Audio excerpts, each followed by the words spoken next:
వచ్చినా ఉన్నది ఉన్నట్టు చెప్పి ఇంత దూరం వచ్చినా ఈ రోజు ఇక్కడికి చేరుకున్నా అంటే కష్టము నిజం మాట్లాడడం ఈ రెండే మీరు ఆశీర్వదించి ఇక్కడికి ఇచ్చారు. ఇక్కడికి వచ్చిన తర్వాత అబద్ధాల ప్రాతిపదికన రాష్ట్రాన్ని నడపదలుచుకోలేదు మిత్రులారా.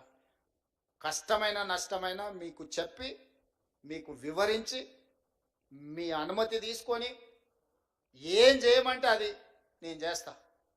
నాకేం చేసేది ఉంది? ఒక్క రూపాయి కూడా ఇంటికి తీసుకెళ్ళాను. నేను చెప్తున్నా, నాకు ఏంది లేదు. ఒక బిడ్డ ఉన్నది, పెళ్ళైంది, వాళ్ళు మంచిగా ఉన్నారు, నాకు వయసు ఉంది, కాళ్ళు చేతులు బాగున్నాయి, ఓపిక ఉంది. 20 ఏళ్ళు ఈ తెలంగాణ సమాజ నిర్మాణం కోసం నేను పనిచేస్తా. మీరు అందగా నిలబడి ఉండ్రి. వచ్చినోళ్ళే కాదు ఉన్నోళ్ళకు కూడా చెప్పుండ్రి, ఇది మన ప్రభుత్వం, దీన్ని రక్షించుకోవాల్సిన బాధ్యత మన మీద ఉంది. మిమ్మల్ని ఎమోషనల్గా డ్రైవ్ చేసి నిన్న మన సర్పంచ్లను కొంతమంది ధర్నా అన్నారు, మా బిల్లులు రాలేదన్నారు. ఎప్పటివా అని అడిగిన, 3 ఏళ్ళ కింది సార్ అన్నారు.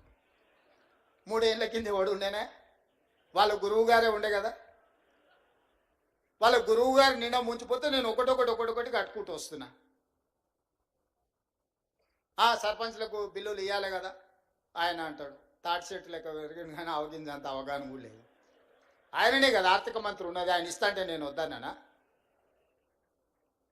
అంటే ఇట్లాంటివి సమయానుకూలంగా ప్రజలు మర్చిపోతారు అనుకొని మనల్ని భ్రమలలో పెట్టి ఏదైతే చేయాలనుకుంటుందో అది కుదరదు, అది అట్లా మంచిది కాదు.